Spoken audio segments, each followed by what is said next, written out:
This first speaker needs no introduction. It's Steve Rudd, independent scholar and volunteer until she's over. Steve Rudd.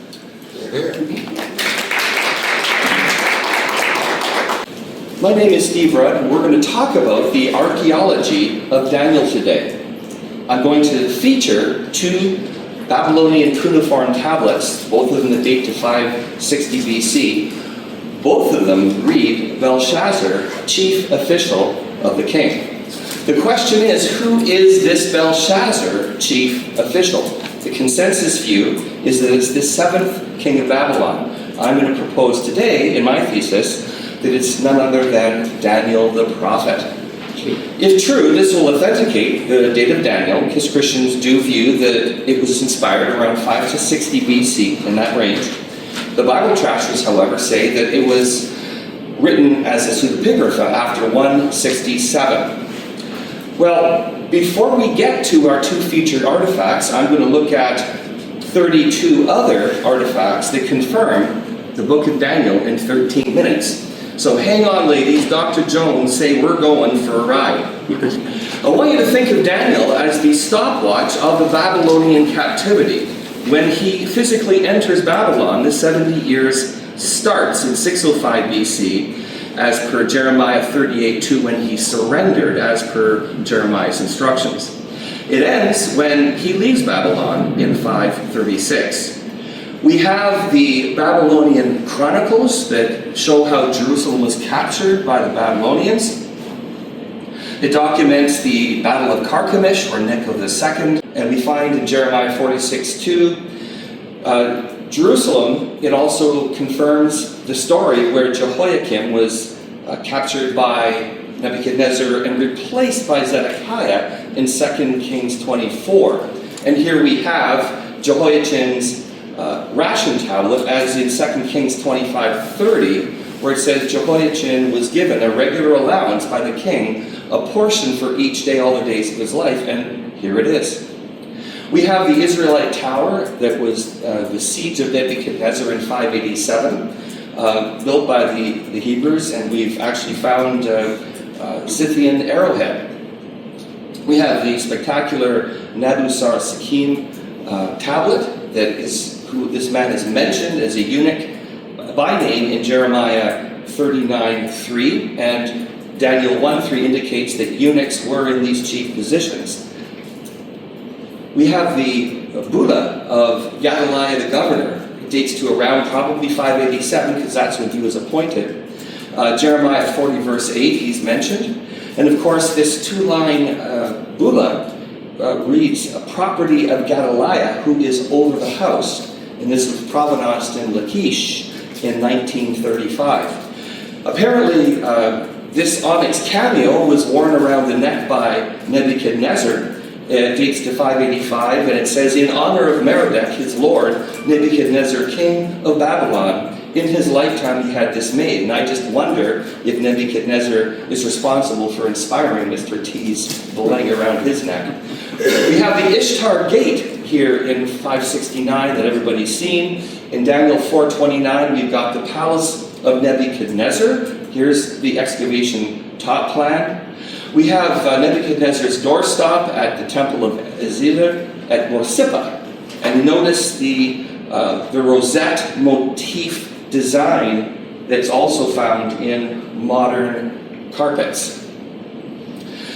In Ezekiel 26, it says that Nebuchadnezzar was going to be enlisted by God as his servant. 3 times Nebuchadnezzar's called his servant.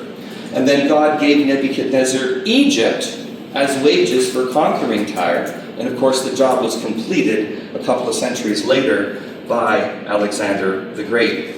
And so here we find this prophecy fulfilled in Jeremiah 44:30, where in 582 Nebuchadnezzar went down to Egypt and conquered Hophra, and of course killed the Jews that Jeremiah had warned after the Babylonians burnt the temple. Come back to Judah or die. They didn't, and they did. So we have this the Sofer collection. Here's tablet number 1. And you can see the yellow reads, City of the Judeans, and we know this dates to 572 because this, down the bottom, the date, is the 33rd year of Nebuchadnezzar, who is named. And so we now know on the map that's where the Judeans went for the 70 years. That's the city of the Judeans, and we now know where it was. We have Dead Sea Scrolls like Psalm 93, 137 to 141, 151. And we have these kinds of statements where, by the rivers in Babylon, there we sat down. We also wept when we remembered Zion. We got the Nabonidus cylinder where Ur-Nabu built the temple of the moon god at Ur in 2100 BC. Well, Nabonidus refurbished this temple, and it's interesting, we have the prayer of to Sin of Nabonidus, and Sin, of course, is the moon god. We're going to see that Nabonidus is the world's first archaeologist.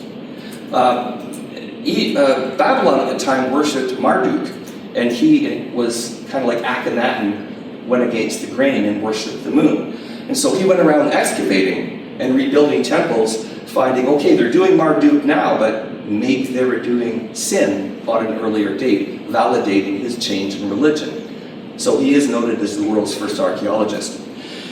We have the Nabonidus dream stele. This is Haran inscription number 13. And he says, I am Nabonidus, an only son. In my mind, there was no thought of kingship. The god Sin called me to be king in a dream. So we see here, and keep this in mind, that Nabonidus came from no royal bloodline. We have the Nabonidus Chronicle, and this is confirmed also in Daniel 5:30, Herodotus, Zephon, that in this amazing tablet, it mentions that Nabonidus was living in Tama, central Saudi Arabia, from years 3 to year 13 of his reign. So for that 10-year period. It also notes that in year 9 of his reign, that his mother, Adad-guppi, died in 547. Keep that in mind. And in year 17, it mentions that the city of Babylon was captured, at the very end, the handwriting on the wall, without a fight. We have the prayer of Nabonidus here, and we find that it was found in cave 4. And it mentions that he had an evil ulcer and was afflicted for 7 years in Tama, which is somewhere near the Salt Sea. We have the palace of Nabonidus, and here you're looking at it. Gary Byers and myself and Steve Collins were here just a couple of months ago. This is our director, Ron DeSand. While Nabonidus was down here, he made his son, Belshazzar, co-regent, and that's why at the time, when Daniel interpreted the handwriting, that he was made third ruler, not second ruler. We have the well-known Cyrus cylinder, where it emancipates all the religions of the world to go back and rebuild their dilapidated temples, like the Jews did in Jerusalem. The Brissa relief and inscription. Here you can see in the relief, it's a picture of Nebuchadnezzar in these 3 panels, and it's a tree stripped of leaves.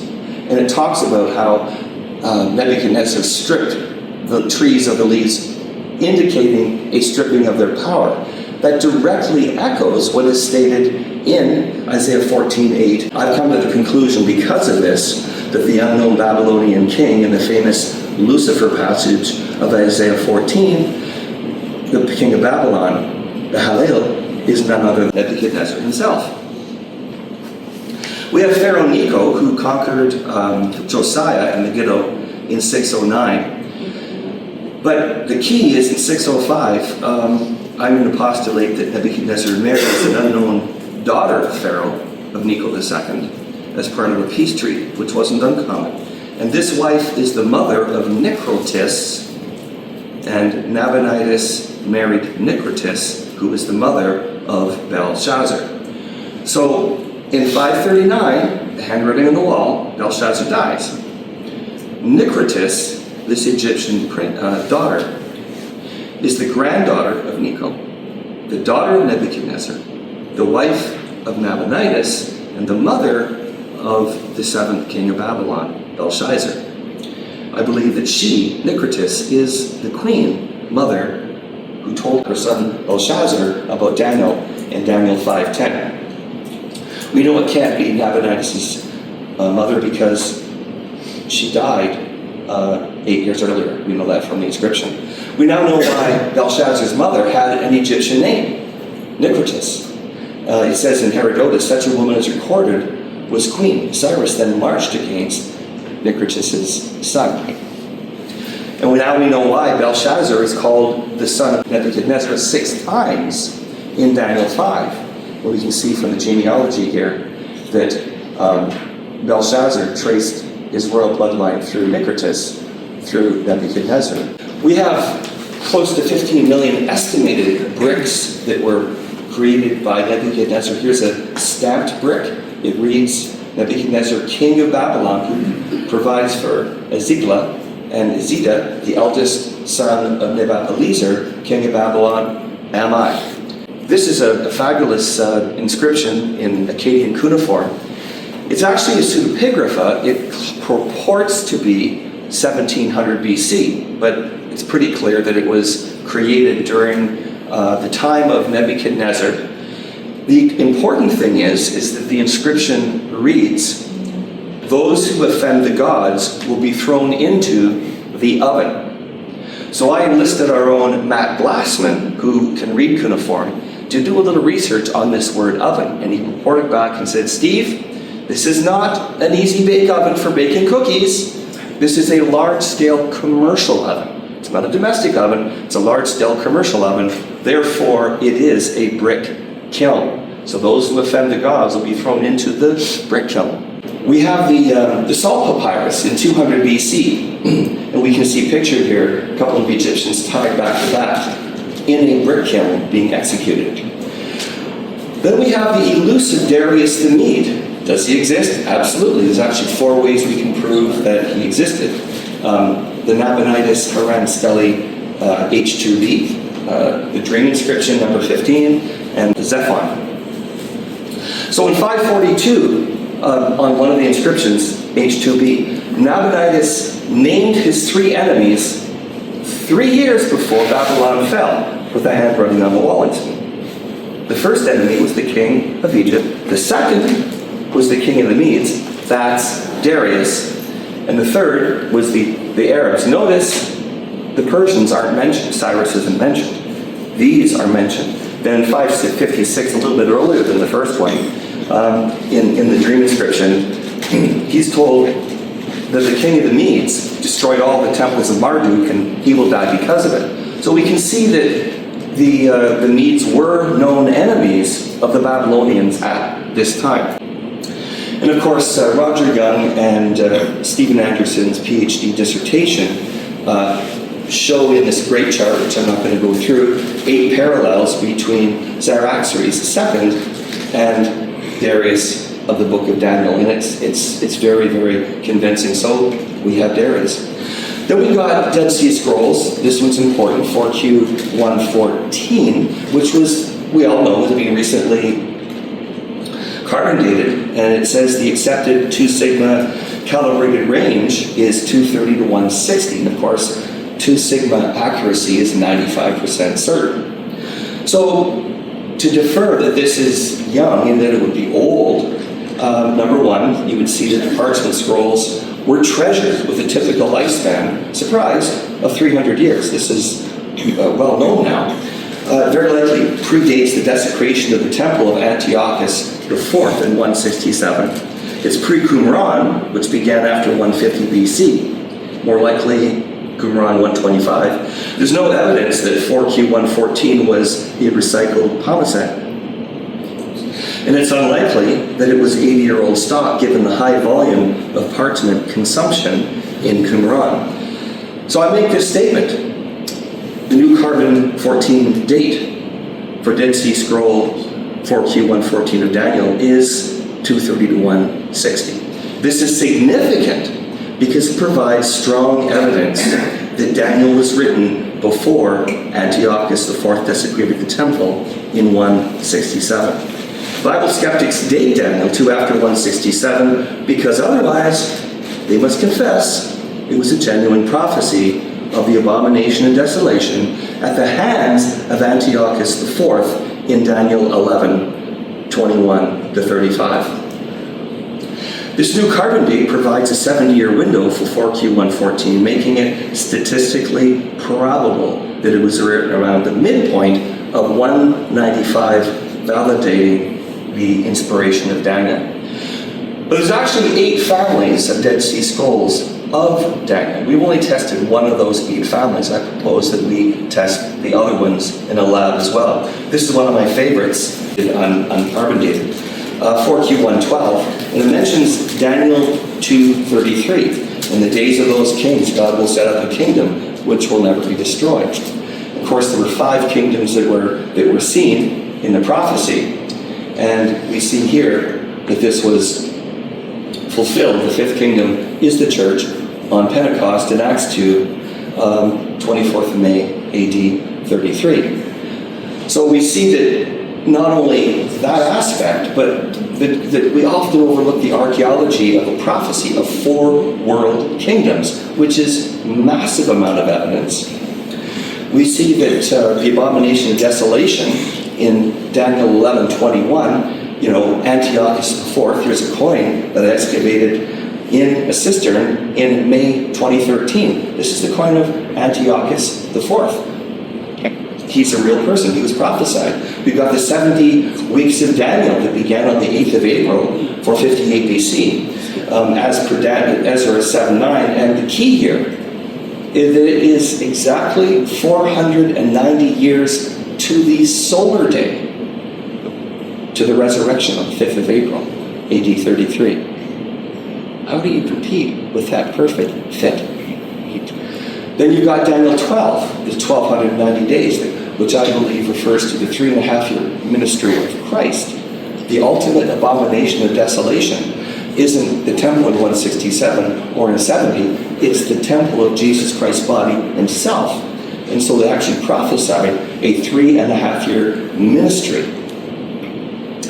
Are you still with me? Hang on for part 2. Now, our featured 2 glyptic artifacts. Here they are. From the Museum of Florence, 135, the chief official of Adad-guppi, and from Yale Babylonian Collection, 3765, the chief official of Nabonidus. Both inscriptions read the same: Belshazzar, chief official of the king. I was able to acquire the original books from the Museum of Florence for tablet number 135. It was published, the German transcriptions, in 1958, and then in 1960 we have the companion plate book. Of course, once again, I enlisted Matt Glassman. There was no translations really available of this, so he translated, and there it is, Belshazzar, the chief official of the king. But the important date at the bottom, day 1, year 2 of Amel-Marduk, king of Babylon. So he was the 3rd king of Babylon. And we find this therefore dates to April 28th to July 22nd, 560 BC. Now, the Yale Babylonian Collection, 3765,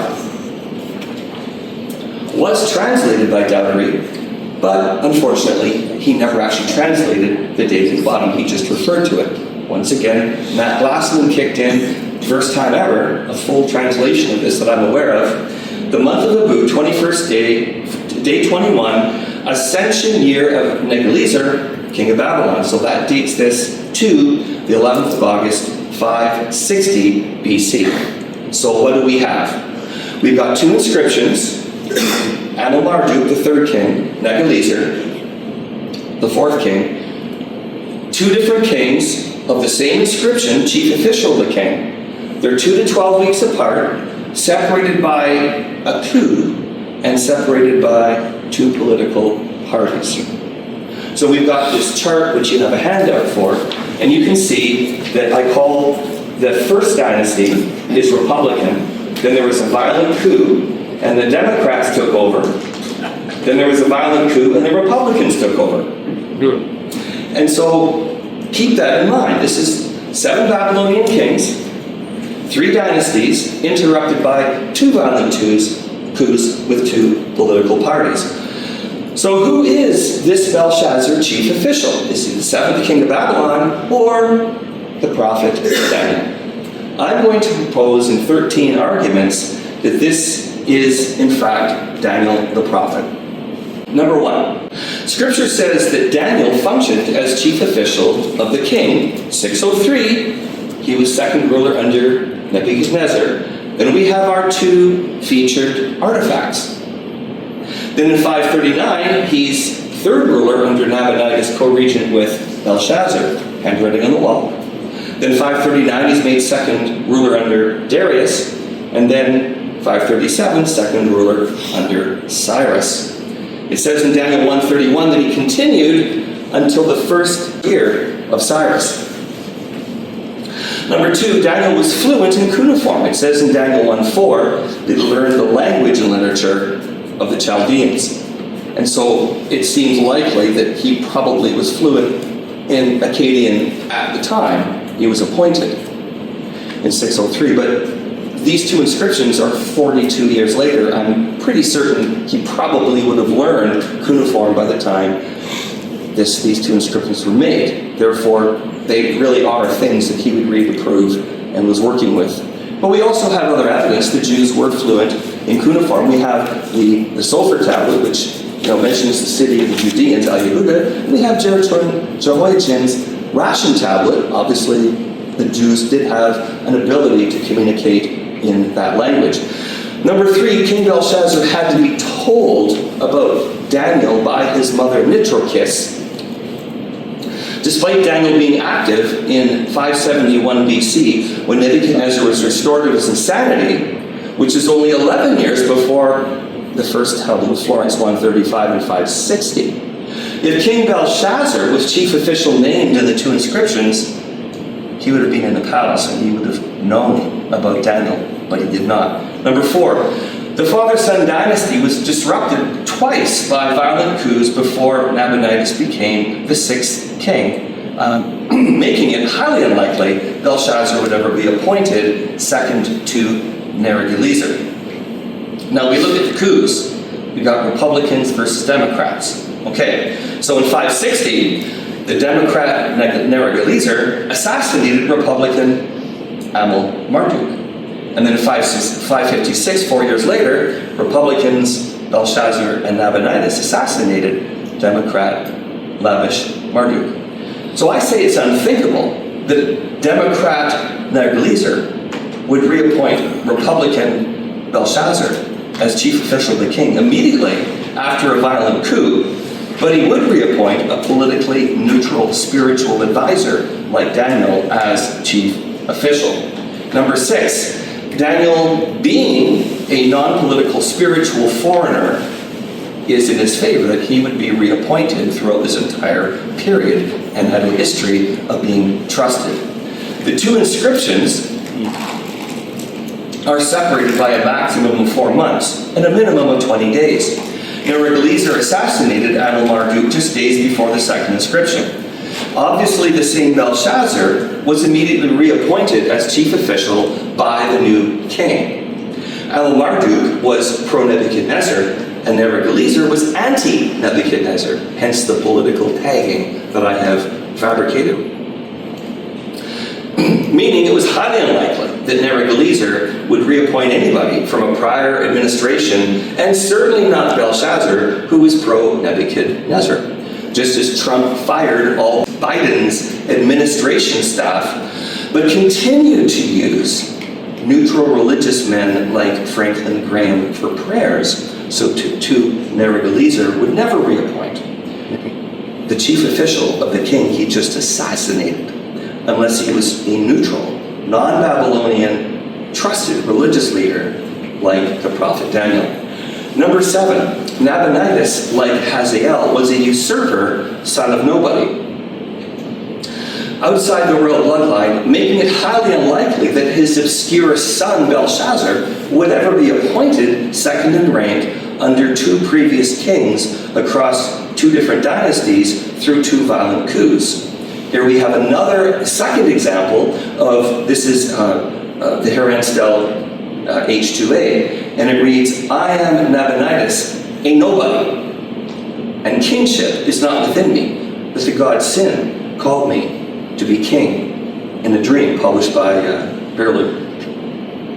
So we see there's actually quite a few examples of these provenance inscriptions, very clear, like Hazael.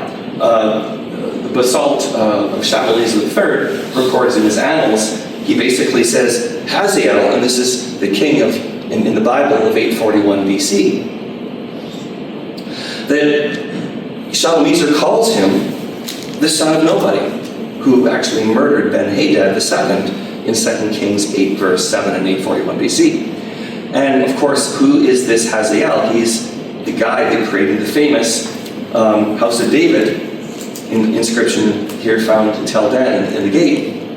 What annoys me about people when they use this, they overlook the fact, oh, House of David, great. They overlook the fact that it actually names or infers a total of 8 different Bible kings. The importance of this stele is dramatically underrated when we only point out the House of David. Number 8, in Florence 135, the most likely person who King Amel-Marduk would appoint as chief official, excluding Daniel, would be his son, someone in the royal family, possibly a peace ambassador like Nabonidus, anybody but obscure Belshazzar. In Yale 3765, the most likely person, Nabonidus, the fourth king, would appoint to be chief official, excluding Daniel, would be his own son, Labashi-Marduk, who did succeed him in the throne, possibly peace ambassador Nabonidus, but not Belshazzar. Number 10, that Belshazzar was never foreseen to be in the line of the throne argues in favor that he would be reappointed after the first coup. But this obscurity argues against him being appointed at all in the first place. Number 11, in Adad-guppi's CV, her curriculum vitae, she brags about her son Nabonidus, but says nothing about her grandson Belshazzar. Now, as a footnote, this inscription here, the body of the narration of the bragging is in first party, her own language, but at the bottom there's a postscript written by her son after she died. So these are her own brag words. So she mentions, Adad-guppi, I served 21 years, 43 years, and 4 years, and under different kings, which I'll show in a minute. But in the red, I introduced Nabonidus, my son, my offspring, to Nebuchadnezzar, the son of Belshazzar, and to Nebuchadnezzar, the king of Babylon. Day and night, he, Nabonidus, performed duties before them and regularly did whatever pleased them. Now what's important here is in Adad-guppi's CV, she brags that her son Nabonidus served Nebuchadnezzar and Nebuchadnezzar. Not only did she not brag that her grandson Belshazzar was chief official of Nebuchadnezzar, whom Nabonidus did serve, she never references him at all.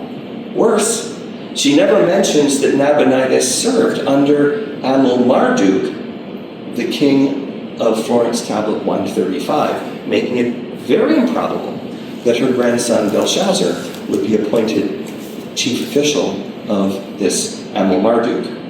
So we've got 2 critical omissions in her CV, the grandmother of Belshazzar. There's no mention that her son Nabonidus served under Amel-Marduk of Florence 135, and there's no mention of Belshazzar at all. And so we can see that in her CV she skips Amel-Marduk, 21 years under Nabonidus, 43 Nebuchadnezzar, 4 under Nabonidus, which is the second tablet inscription. So the 68 years total. Clearly, her son Nabonidus did not serve under Marduk. That's a big deal. If Adad-guppi or her son Nabonidus never served under Marduk, it's unthinkable her grandson Belshazzar would be chief official under that king. Then we've got spiritual and political dynamics we need to take into account. For 68 years, Adad-guppi served as a spiritual priestess of the moon god Sin, where she and her son Nabonidus continuously served as non-political spiritual advisors from the time of Nabonidus down to Nebuchadnezzar. Under Nebuchadnezzar, Nabonidus successfully achieved a peace on the 28th of May, 585 BC, as a peace ambassador and mediator between the Lydians and the Medes. Herodotus records this. In 560 BC, Adad-guppi and Nabonidus were religious, not political leaders, which I'm going to propose explains why Nebuchadnezzar, as a spiritual advisor, after the first coup, why they served, but not as chief official. In 556, we know, as I was just recently in central Saudi Arabia, that Nabonidus, I'm going to propose, was disinterested in politics and bored as king of Babylon. Instead, he was more interested in following his religious dreams of worshiping Sin, the moon god, at a time when Babylon was worshiping Marduk. This explains, or may explain, there are several theories why he went down to Tema. This explains why he appointed his son Belshazzar, who led the coup, I believe, to bring his own father to power, as co-regent. And in year 3, he was appointed him as co-regent. So Nabonidus was now free to go on a 10-year religious pilgrimage to the center of moon worship in Tema, Saudi Arabia. There is no mention of Belshazzar, son of Nabonidus, during this entire period, and there's total silence of him being appointed as chief official of the king. Now, Carl Sagan, he came up with this, I call it a false truism. The absence of evidence is not evidence of absence. Of course, he coined this in order to counter Christians saying, hey, Carl, where's your missing links for evolution? How am I going to answer that? Well, just because there's no missing links doesn't mean evolution is false. Well, I'm going to adopt today in this talk Carl Sagan's updated version of his own slogan. After he died and met Jesus in 1996, it now reads, the absence of evidence is evidence of absence. The absence of Belshazzar in Adad-guppi CV is evidence that Belshazzar was never chief official of the king. All we have is total silence. So another aspect is that Daniel had an extraordinary spirit, knowledge, insight, interpretation of dreams, and enigmas. These kings would appoint somebody of spectacular qualities, and we find Belshazzar, he's just basically, historically, ignored. Canadian Bellew mentioned, he says, number 12, one may still wonder how Belshazzar suddenly became such a prominent member of the oligarchy, especially as he is never mentioned in any private archive before the ascension of his father. Number 13, Belteshazzar is a different spelling than what we find on the 2 inscriptions. And I think this is pretty clear that Belteshazzar, Shadrach, Abednego, Meshach, they are all 4 names, corruptions, nonsense names. They had been given their original Babylonian names and deliberately corrupted them by 1 or 2 letters. So I think that explains why, in Scripture, Daniel's writing it his own way with the corrupted name. How would you like to, name your kid, Muhammad or Allah or something like that, or Buddha, name your kid Buddha. Well, they didn't like that, so they corrupted it. So in conclusion, Titus Kennedy said, the evidence is certainly in favor of Daniel rather than Belshazzar, the son of Nabonidus. That was in 2023. William Shea in 1988 said, 2 extraordinary references to Daniel by his original Babylonian name of Belshazzar have now been found. And Paul Bellew, he doesn't say who it is, but he does say identity with Belshazzar the king seems unlikely. So here we have a game changer. There's two references to Daniel, I believe, while he was alive, active things that he held in his hand, or at least saw, or approved, or dictated. This silences the Bible scoffers by dating Daniel to the 6th century BC. And this is significantly more powerful than the New Carbon 14 date for 4Q114, because it's centuries earlier. And so this authenticates, in my view, what Christians have been saying all along, that Daniel is an inspired book, and the Bible trashers once again are wrong in suggesting that the book of Daniel is a pseudepigrapha. So I'd like to give special thanks to Roger Young, Andrew Steinman, Clyde Billington, and Matt Glassman. Here's my 5 books available on Amazon, and you can get this on my website, bible.ca/NEAS. Thank you.